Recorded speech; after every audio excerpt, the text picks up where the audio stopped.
Welcome, everyone, to this session on workforce analytics, particularly how states can leverage workforce analytics to better align talent supply and demand.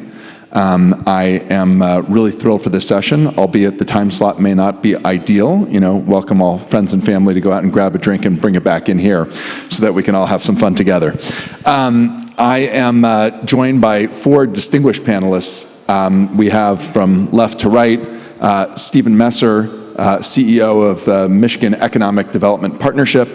We have Jessica Brown, who's the Director of Strategic Partnerships in the Americas for Fathom. We have Kyle Matter, who is the interim CEO of EMSI Burning Glass and Managing Director at KKR. And lastly, we have Stephen Moret, who is the CEO of Strata Education Network and formerly the CEO of more than one state economic development corporation. And so I think we have a really interesting mix here of providers and states. And what I'm hoping that we'll be able to do here is really kind of look at the intersection of the data providers, Fathom and EMSI Burning Glass, at least here on this panel, and the consumers from the state level and from the philanthropic level in Stephen and Quentin. And just to kind of open this up and kind of the reason for this session to begin with is just an observation, and I should probably introduce myself. I'm Sacha Litman. I'm a partner at BCG in our education and employment practice. And one of the things that we've been observing is an obvious opportunity here that has not been fully realized, which on the one hand, it's the golden age in many ways of workforce analytics. You have data sources we'd never had access to before that companies like EMSI Burning Glass and Fathom are leveraging. We have state funding, either through ARPA or from state surpluses, that is flowing into the system to address talent gaps like never before. States are increasingly in competition with one another because of, in a post-COVID remote age, where in order to compete to keep businesses that are in the state and attract other businesses, the primary factor driving that is talent. And how do you really retain and attract talent to your state? And as evidenced by the funding moves over the last year and a half alone, KKR acquiring first Burning Glass and then EMSI, and Fathom joining and being acquired by Pearson. There's obviously some real interest in this space from the funding community. So I think this all sort of portends to a phenomenal opportunity, but the question is towards what end? Because today, I think we can all agree, and we'll explore on this panel, where we are with workforce analytics and its leverage specifically for states to align talent supply and demand is not where it needs to be. And so what I'd like to open with is a question of really, from the perspective of, I'll start with you, Jessica, and Kyle. Where are you today with what you offer versus what is your ambition? Thank you, Sacha. So Fathom is a predictive workforce analytics tool that explores the impact of AI and robotic tech on the workforce up to 15 years into the future. So we work with private companies, we work with education institutions, and we also work with state governments, federal governments to explore how do they prepare their workforce for now and also for what is to come into the future. So I think one of the things that we have found really compelling in the conversations that we're having with folks across federal governments, provinces, state-level governments is just the lack of consistent understanding of data across the various entities. And the challenges in the ability to make informed policy decisions as a result of that. So I think one of our key objectives is to identify ways to create a more centralized or at least agreed upon source of information to enable those different state agencies to work together in order to achieve their respective goals when it comes to the state's economy. Great source of truth thesis. Kyle, how about for you? Where is EMSI Burning Glass today? Where would you like to see it go? Yeah, thanks, Sacha. And so EMSI Burning Glass, as you all may be familiar, has the most comprehensive database of the labor market in existence, so both the supply side and the demand side. And that's pulling together all the various sources that we're all using, BLS, real-time job postings, so 50,000 sites that are scraped on a daily basis to give the most comprehensive picture of where are we today in the labor market. And that can be both comprehensively, nationwide, globally, but then also in a very local way, within a particular metro area, within a particular zip code. What are the trends? I think most importantly within that, though, is that it's all mapped down to a common language of skills. So ultimately, skills are the common currency that links people to opportunity. And that's what we're able to deliver by decoding the labor market down into these component parts of skills and then serving that back out to clients. For instance, a good example of how it's used is the state of Nevada is just one of our many state-level customers. They've always been on the progressive side of thinking about what are their competitive advantages at the state level relative to others that are competing for talent. They recognized that the need to leverage skills data, created a platform called Nevada Skills Match that essentially flips a job board on its head.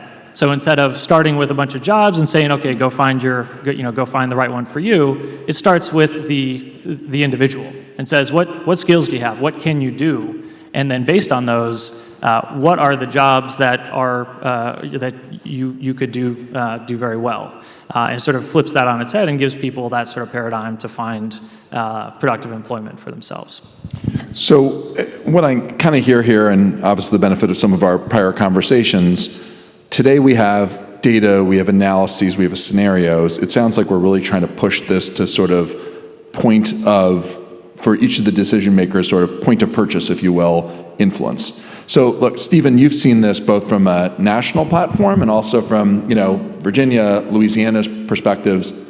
Why the gap at this point?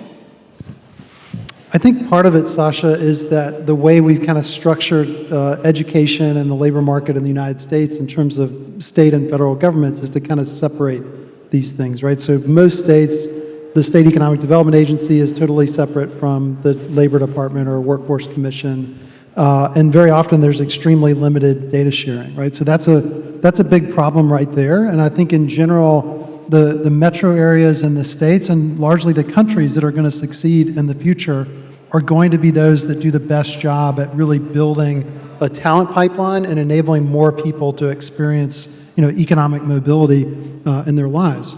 I think there's a lot of great work that's being done in this space right now, but there's still a couple big gaps that I see. One is that here we are in 2022 with enormous amounts of data, but we still really do not have a reliable measure of supply and demand gaps at kind of the occupation and program level, which really limits the ability of individuals and policymakers to make decisions. And I think the lack of that data also means there's not enough efforts to sort of target how states fund post-secondary education to both better meet the needs of employers and to help individuals to more reliably achieve economic mobility. Great. So a lot of opportunity in front of us. Yeah, and to speak to that, I think one of my questions would be, what is the problem with the policy, right? And you've now been CEO, Quentin, of Michigan's Economic Development Partnership for about a year? 9 months. 9 months. 9 months. But Okay. in interest of full disclosure, Moret was my first boss in economic development, so I'm part of the Moret coaching tree. So Yeah. Half the excuse for this session was just to get Stephen and Quentin on a panel together to see them face off on something. But so to you, what are you seeing in terms of the policies that are working against this right now? Sure, I think Moret was absolutely right. I mean, typically economic development and workforce development, higher ed, K-12 are kind of all in this almost on an octagon, a funding octagon. And that leads to some, I think, ultimately unproductive outcomes for all the sectors. We in Michigan, we do have a Department of Labor and Economic Opportunity. MEDC, our organization, is within that umbrella. But I think the big picture is There are really three things I would say. I absolutely agree the fact base has to be there. But when you have term limits, when you have political actors who are really thinking about election cycles, and what we're talking about is systemic change and generational change, it becomes very difficult for them to maintain their gaze, because they're not going to realize it before they have to go and justify themselves before the polls. So sometimes I think we as voters get a system that we vote to elect. If you had someone that sort of says, hey, I am man or woman going to become the talent governor, and oh, by the way, you may not see what that looks like until 20 years from now, I think most political consultants would say, that's probably not the way you want to go. And the absolute last thing I would say is, we've seen this moment. I was a Broad resident in urban education. And back in 2008, Broad had a Ed in 08. It was really going to be the moment where education was going to be front and center at the national level. And now, unfortunately, I think we're spending a lot of our time at the state level when it comes to talent and education, really talking about things that have nothing to do with talent and education.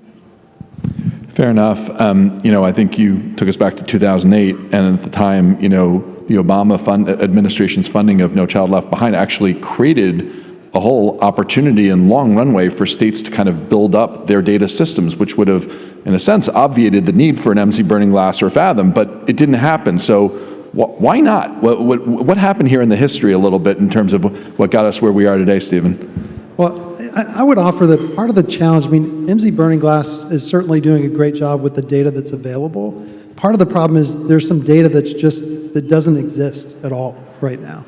Right, so states increasingly are finding ways to connect their longitudinal data systems with education records and wage records, but those wage records in almost every state, you know how much someone makes, you know what industry they're in, you actually don't know what they do. You don't know their occupation. You don't know how many hours they work, so if they have low wages, you assume it's a bad job, but maybe they're just working part-time. You don't know their race or ethnicity typically, and very often you don't know their location. Other than that, they're great data sets. But imagine if we could fill in all of those missing pieces, the predictive analytics that we could do, the labor market, supply-demand gap analyses that we could do, the navigation tools that we could build for individuals, it'd be extraordinarily powerful.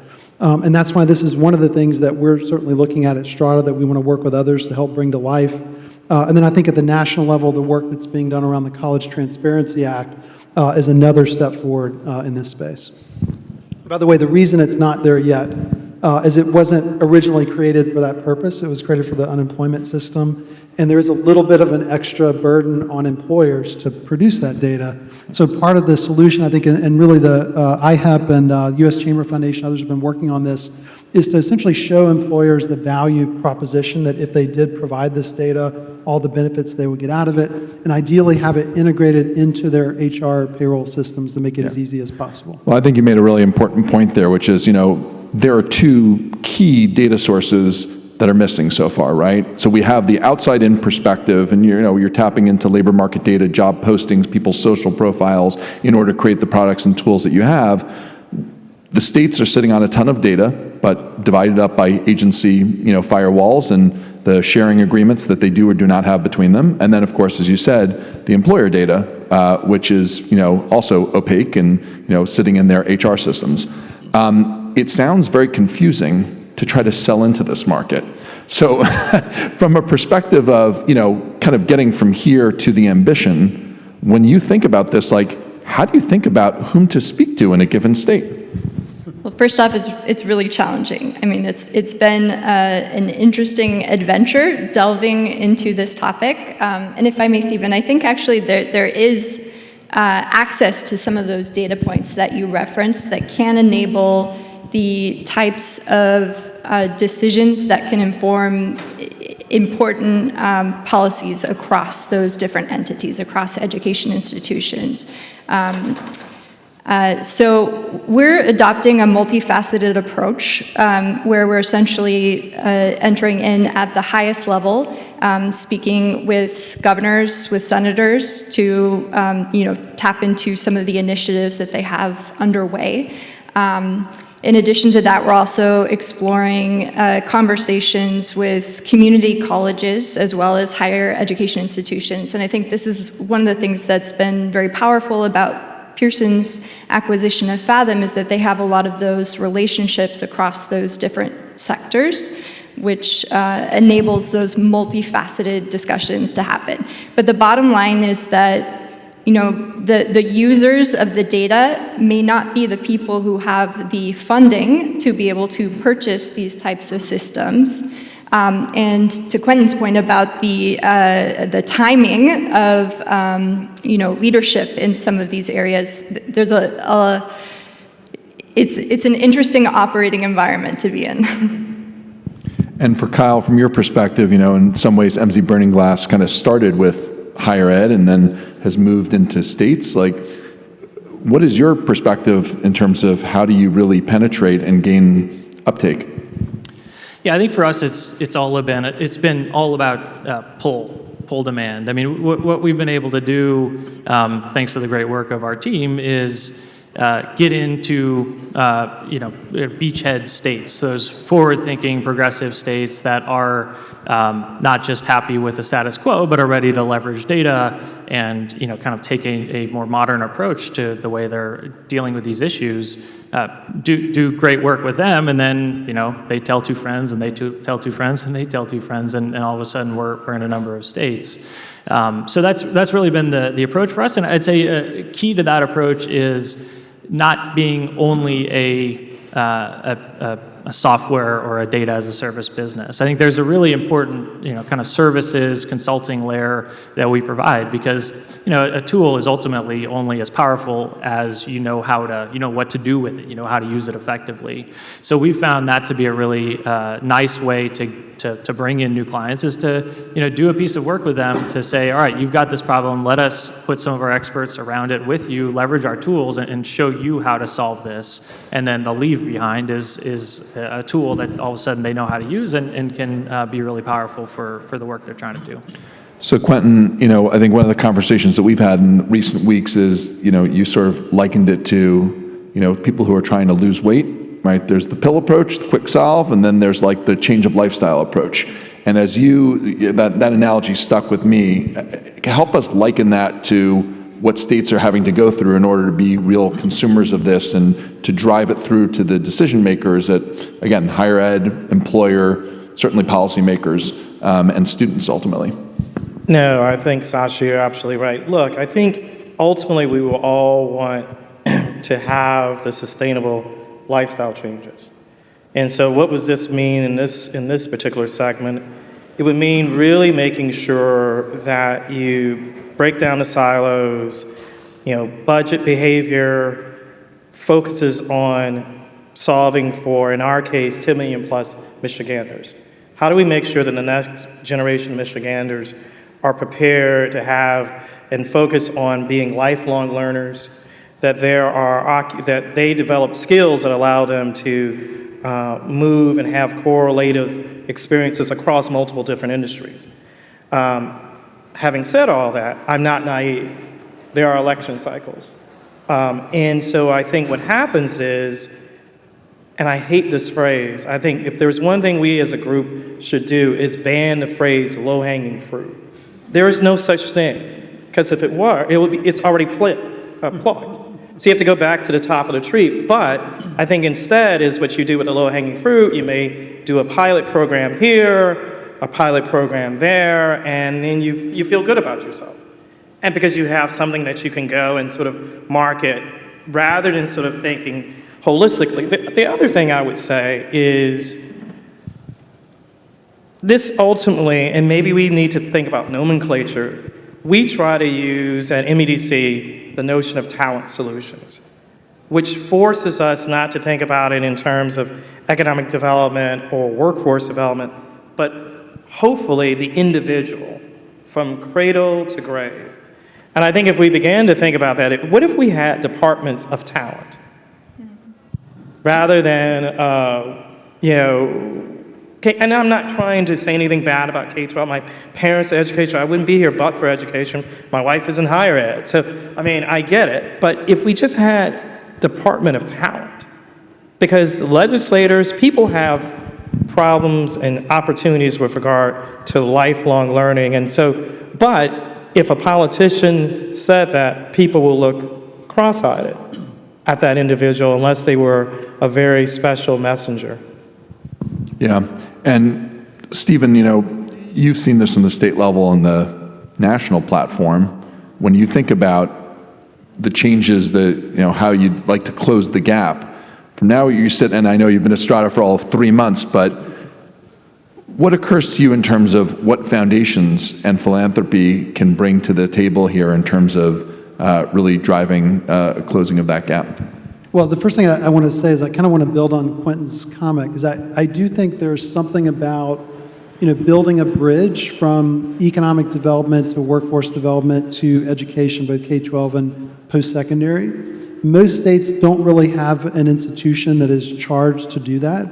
Occasionally they'll put a workforce cabinet together, but it just focuses on the federal money, which is a tiny percentage of the total. There's potentially a promising initiative in Virginia. It was actually largely inspired by Strata's new learning ecosystem work called the Virginia Office of Education Economics, VOE or VOE. And its whole charge, it was created by the legislature with the state support, is to take the lead for the state in doing this analytical work and in providing the consulting support to the various actors in higher education and economic development. They're just in their first year, so they haven't yet produced results, but I think it's promising that it exists, and one of the things that they're making sure that they do is to engage each of those key players. It's actually endorsed by the State Higher Education Board, by the legislature, by the business community as well, because they all saw the potential in what this could be. And they'll draw from things like EMSI Burning Glass and other providers of technology and data in this space, but also make use of data that is only held by the states and the longitudinal data systems. I think the one place there is low-hanging fruit that I would say is, and maybe Virginia is the only state that's done this, is the person who leads economic development for the state is an ex officio member of the State Higher Education Board, and it really has created a special connection there that I think doesn't exist in a lot of places. Several years ago, when we were putting together our bid for the Amazon HQ2 project, part of what really enabled us to envision this really ambitious computer science, billion-dollar investment program was that we had been having these conversations about maybe there's a way to do kind of performance-based funding that we could actually get the legislature behind to invest in some of these key new programs. And we used the available workforce data analytics to do that. So to get to your question about philanthropy, I anticipate what we're going to do is look for ways to support states that are looking to make progress in this area, make integrated progress to not just drive the analytics, but ultimately to drive data-informed decisions in the way higher education is funded and the way that coaching and other services are provided to individuals. And I think we're talking about, it's practically a greenfield opportunity. There are some states that are doing some great stuff like Colorado, like Kentucky with KY Stats, but even those states I think would say they see a much bigger opportunity here. And I think we're going to get there through the efforts of both the public sector and the private sector and philanthropy all working together. Now, Jessica and Kyle, your organizations are no strangers to bringing these conversations to states. Which states are you seeing that are being the most innovative around this, and what makes it for that? What makes for a more successful state formula? You mentioned Nevada before, so taking that one out of the equation for a moment. Yeah, go ahead, Jessica.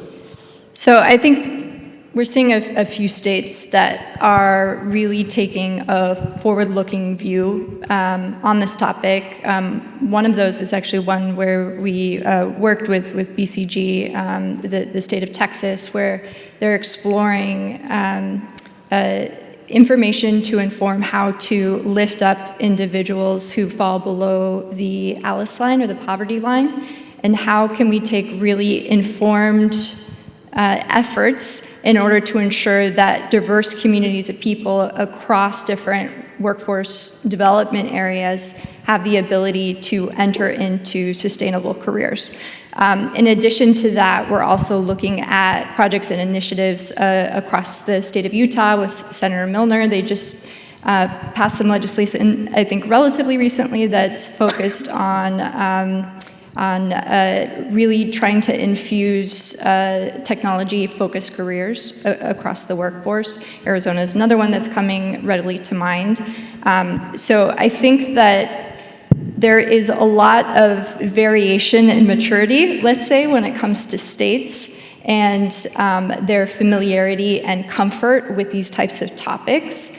I think there are opportunities in all of them in different ways. Again, getting back to this idea of having that common language of data and really trying to bridge what I see are information asymmetries from different groups. To your point, Quentin, about we shouldn't be focusing on low-hanging fruit. I think that there are opportunities that could be made readily available if only there were a way that we could leverage the data that exists out there in order to show just how relatively simple a transition of an at-risk, heavily automated worker in the retail industry could transition into a high-demand role within healthcare.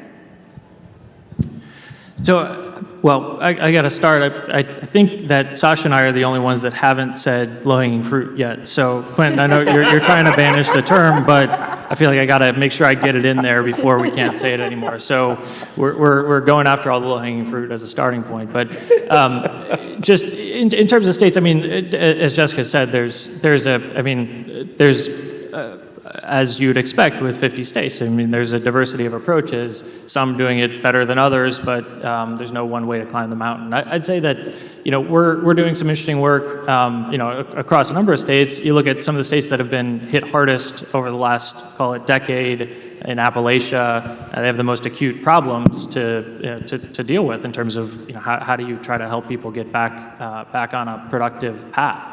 And job skills, these sorts of things are one version of that. But we try to meet each state and each potential client where they are, and they're each dealing with a different political landscape and funding environment and kind of natural advantages and disadvantages of that state, and trying to meet each of them and help them do their best. Now, one theme I'm hearing here is states that have a need to shift from their current labor supply and training to be able to be competitive in a very compelling, growing industry, right? Now, Stephen, just for table stakes here and sort of setting the bar here, can you talk a little bit more about the Virginia Tech Talent Program, the 32,000 computer science degrees, HQ2? Help us weave that story so we understand, because I think it's an important table setting for this. And then, Quentin would sort of love to hear it from your perspective as well. Yeah, so back in, I guess it was 2017, when we were putting together our bid for the Amazon HQ2 project, one of the things that the company had made clear was that while they were certainly looking for incentives, they were also very, very concerned about the availability of tech talent, in particular software development engineering talent, both existing and pipelines for the future. We got a very helpful, hint, if you will, from the company. We were asking, well, what do you kind of envision your workforce makeup will be for HQ2? And they said, well, we're not sure, but we think it's going to be pretty close to HQ1 in Seattle. So being in 2017, we were able to pull, tens of thousands of social media profiles and actually, built a pretty detailed analysis of HQ1. They had said that it was roughly 50% sort of general headquarters jobs, finance, accounting, marketing, et cetera, and 50% technical positions. So we really drilled into that technical workforce because that's what they were most concerned about. And what we found was, it's actually pretty simple, was that roughly half of those individuals had at least one degree in computer science. And we'd already realized that was kind of not the only pathway into software development engineering, but certainly the most tried and true. And universities across the state had, like many of their counterparts across the country, there was far more demand for those programs than supply, because states typically do not vary how much they fund institutions based on the cost of programs. And almost all the higher demand programs cost more to deliver. We don't talk about this enough. Almost every public university and community college president in America is actively disincentivized from meeting the market demand because of how they're funded by the state, right? So we actually built a program that took into account the higher cost of those degrees. We had startup packages, and we negotiated performance-based agreements with, I think it was 14 universities and several community colleges to ultimately double the number of bachelor's and master's degrees produced each year in computer science. Amazon said that was the main reason they picked Virginia, and the legislature loved it because the Democrats loved the fact that we were giving people more economic opportunities. The Republicans loved that it was performance-based. We were meeting the sort of the needs of employers. And the public actually liked it as well because it wasn't just focused on a subsidy to Amazon. It was something that was going to benefit the entire tech sector. And so far, it's gone really well. Yeah, definitely. But we don't always have that level of clarity, right, about what the particular mix of talent is. And that's why this work to really drive forward the sophistication of understanding these gaps, I think, is so important. For sure. Quentin, you've been in the role now 9 months. There are different parts different parts of the world that are trying to go from, oil and gas to renewable, energy. There are other, kind of large-scale transformations of the workforce. What are you thinking about? Look, I think the big for us in Michigan is what's happening. In 2017, I wasn't in Michigan, but I think if you had talked to anyone in Michigan in 2017, did anyone foresee the acceleration of the transition from the internal combustion engine to electric battery-propelled vehicles? I think they wouldn't have said anything. And then I think the other piece of it is that when you have such a dominant sector as we do in Michigan, the automotive sector, and some of the other states have been very, very aggressive about going after whether it's OEMs, original equipment manufacturers, or tier 1 or tier 2 or tier 3 suppliers, and it becomes so public. Literally, it's about almost, I've been in economic development for a decade, but it's winning and losing. I've never, every time there's an announcement, I get 200 text messages from people. Well, why didn't we win? Or congratulations, we won. And that type of behavior doesn't necessarily lead to sort of pulling back and say, okay, we understand we have to compete and win now. There are, 300,000 Michigan jobs at stake if we don't maintain our current share of automobile manufacturing as it moves to the EV. But it doesn't allow us necessarily to space always, and I have to be that person to try to say, okay, what should we be doing? So the next year, I want Jessica to include Michigan when she's rattling off Texas and Arizona and Utah. We need to then figure out how do we do that. But at the same point, you have scarce dollars, and yes, every state feels a little bit richer than it ever has because of the American Rescue Plan dollars and the perspective of Build Back Better. And although there was obviously unspeakable tragedy with COVID, most budgets survived. But we know the party is going to end at some point. And there was such pent-up and latent demand that every dollar that goes to try to incent to win is a dollar that doesn't go to building these systems that might be great but not pay off until 10, 15 years down the road. And, I'm a huge sports person. We're in a win-now society. And that's, yes, you need political courage, but we as the voters, we get what we say at the ballot box we value. So what I'm hearing is, and I think there's some good evidence to back this up, that in order to win the competition for business, you have to have the best talent. But the talent play is a long transformation agenda. It's a 10, 15, 20-year agenda. As we think about, you talked about, internal combustion, electric vehicles, you talked about tech talent, both of you are actually doing this analysis regularly in terms of other, sectors that are getting automated. What does the data tell us in terms of some of the other economy transitions or skills transitions that we need to prepare for in advance so that we're not caught on our back heels? The robots are not taking over, so nobody panic. I think, what was that? I think one of the things that you mentioned earlier, Quentin, was really interesting around developing an office focused on talent within state governments. And I think part of the opportunity in the way that we're thinking about this space is not grounding it in these big picture degrees and